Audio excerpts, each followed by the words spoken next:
the first thing obviously is the story. So the person tells you what they did, and that can play an important role. You want to know, again, what they were doing, how much force was involved. Were they just walking? Did they fall off something? Did they get kicked? Did they get stepped on? So the patient's story is important. Also, what happened afterwards. Could you walk on it? Could you not walk on it? Again, usually if you can walk on it, it's not as serious an injury as if you can't walk on it. So those are important things in the history.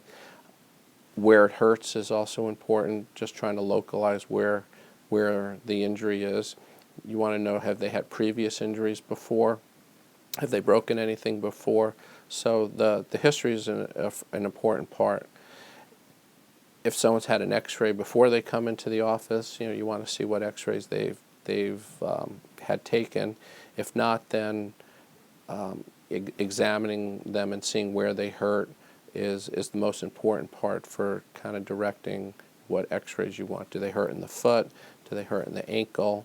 Do you want to just get an ankle x-ray? Do you need a foot x-ray, or do you need an ankle and a foot x-ray? So where they hurt is important. What they can do, can they move the foot? Can they bend it up or down?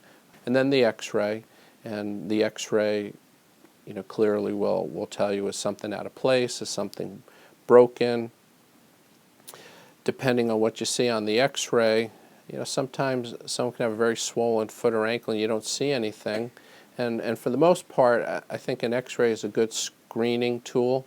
If it's broken, well, it's broken, and you go about treating it. If it's not broken, most of the time you have some time and you can decide, maybe just watch it for a little bit, put it in a cast, removable cast, some kind of brace, and then follow them up.